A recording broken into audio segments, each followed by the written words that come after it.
In the 3 months since the release of HBomberGuy's revealing video on plagiarism within the YouTube community, the landscape has dramatically changed for the creators who were called out. This is particularly true for James Somerton, a once celebrated YouTuber known for his content on queer film theory and literature, whose career took a dramatic turn following the accusations. This recently culminated in James releasing a pre-scheduled Twitter post announcing he had taken his own life to the World Wide Web. But a week has passed and the situation keeps becoming more murky as many ponder if the criticism of this creator has gone too far, as well as if he had actually died. But before we get into that, let's briefly summarize the events of the past 3 months to understand the context of these most recent occurrences. HBomberGuy, real name Harry, covered multiple instances where Somerton lifted content from smaller queer writers, leading to a loss of roughly 73,000 subscribers in just under a week. And because of this, he ended up withdrawing his online presence,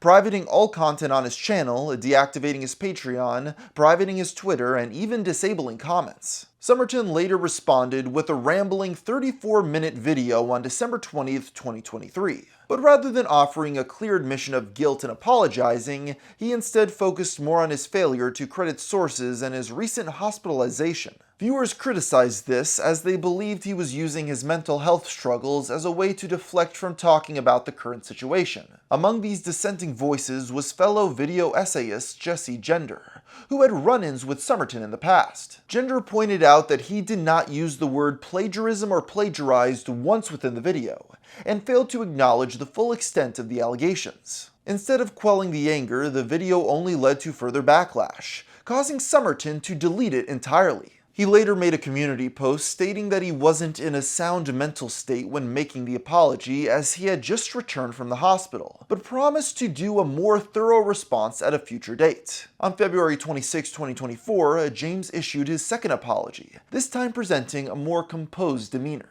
I also want to apologize to my audience, though. You trusted me to be a good representative of the queer community, and I was not that. In this video, he expressed regret for not crediting authors properly, and for misrepresenting the LGBTQ+ community, particularly due to his limited perspective as a cis white man. Addressing the plagiarism scandal head-on, Somerton promised to allocate his ad revenue from the 16 videos that he'd unprivated to HBomberGuy's team, who could then distribute it amongst the affected parties.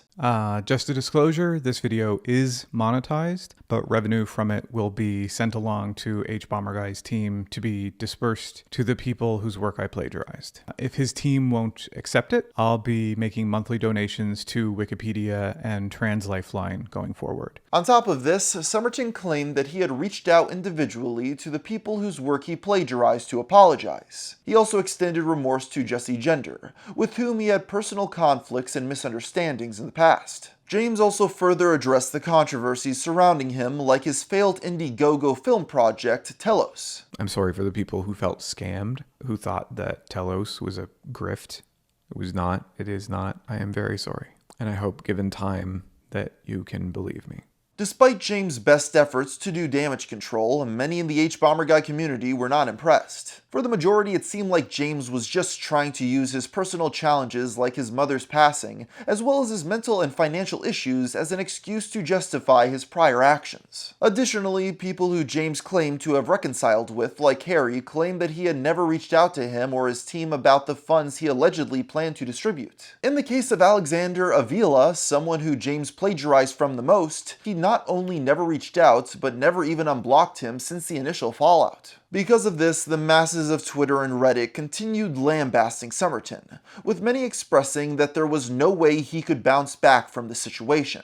Because of this, he would pull down his second response, with many on social media celebrating that they appeared to have finally run him off YouTube for good. Of course, when a person's livelihood is taken away, no matter how justified, there's often dire consequences, as the community would soon find out. In a deeply concerning turn on March 5th, 2024, a post appeared on James Somerton's private Twitter account, which read as a final goodbye to a cold, uncaring planet. In a note, he spoke of scheduling a batch of videos to go up after ending things, and expressed a wish for proceeds from these uploads to be donated to the Canadian Association for Suicide Prevention.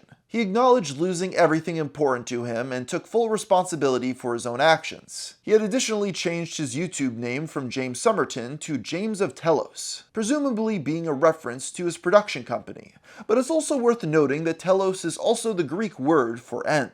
Amid the release of this final note, discourse was sparked within the online community, with some seemingly pointing blame at H-Bomber for James taking his own life, while others defended Harry, stating that Somerton's actions were nobody's fault but his own, and that Harry specifically told people not to harass him. If he is dead, H-Bomb absolutely led the charge in killing him. H-Bomb is a millionaire who, in trying to defend his income streams, potentially cyberbullied a man into suicide. Leftists are ghouls and monsters. All H-Bomber did was discuss the manipulative and illegal ways James Somerton built his platform. James Somerton actually did those things, not H-Bomber James Somerton is responsible for his own actions, and the social consequences of those actions, not H-Bomber Among the many voices talking about the situation was none other than Keffals, an online creator who has already been embroiled in a long history of her own controversies. On the same day that the concerning tweet was made public, she uploaded a video to her channel discussing her thoughts on what happened. The masses of Twitter immediately leapt on her for this,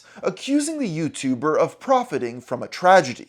Keffals argued back and forth about this for a bit before donating the amount she claimed to have earned from the ad revenue to a pro-trans charity. Ironically, this didn't quell the backlash, as she would end up privating every video on her channel just as Somerton had done, although whether or not this was related is unclear.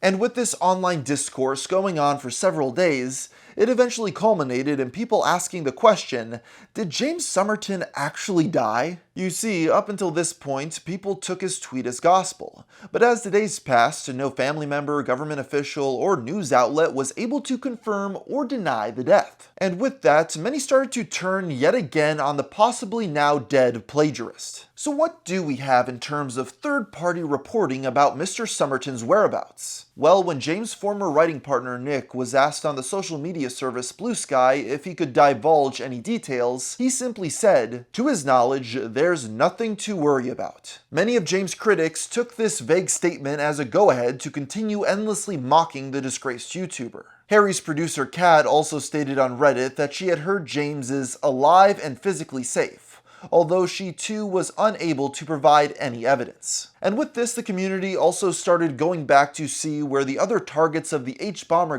video were 3 months after its upload. To start, Illuminati, for instance, has had visibility on her content heavily impacted, possibly due to the fact that she hasn't uploaded in close to a month, with many wondering if she has finally quit. Searching her name on YouTube results in having to scroll through a slew of exposed videos on her before actually seeing her channel. I've noticed this as a recent trend in the algorithm where YouTube won't link to the creator's account by default when you search their name, if a lot of people are making videos about them, which honestly might not be the best idea.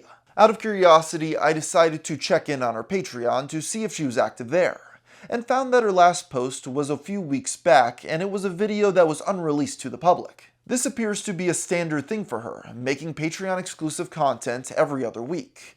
But it's worth noting that this was her final video before her hiatus. Against my better judgment, we decided to pay her $10 tier to watch this upload, but I was left disappointed. It turned out to be a typical video in her style with no useful insight to her whereabouts. But it's interesting to see the small number of commenters who are still interested in what she is creating. Viewers may also remember something mentioned in our previous video on the subject, namely how she released an upload in which she had forgotten to edit in her voiceover for several minutes.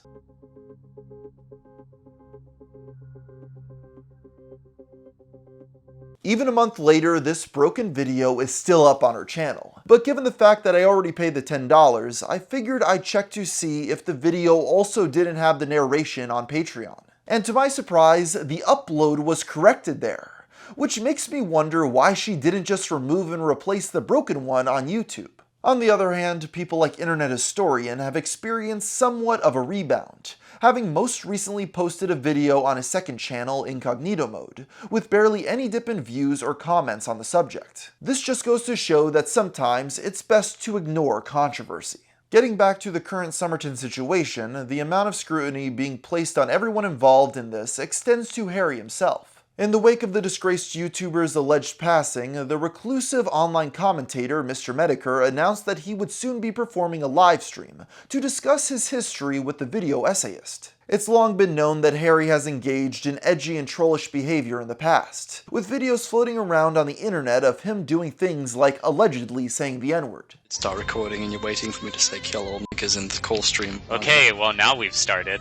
Strange how you run into people that are doing things and you remember what they were like as they try to cover it up and pretend they weren't like that. I've noticed that a lot of these breadtubers or lefties, the moral upright people that are out there writing 4-hour videos about plagiarism seem to have dark pasts where they did a lot of heinous shit. The contents of this stream really didn't spread past Medicare's core audience though, and it seems as though Harry's fans will not stop supporting him anytime soon. Soon after the suicide note was published, the HBomberGuy subreddit became inundated with posts giving their well wishes to Harry, and hoping that James killing himself would not negatively impact his mental health. As for HBomberGuy, he has yet to give an official response on any of this. He hasn't tweeted anything, and although he is actively liking other posts, and none of them have to do with Somerton. If he is planning on saying something publicly, it's likely that he's waiting for official confirmation on what James' fate truly is.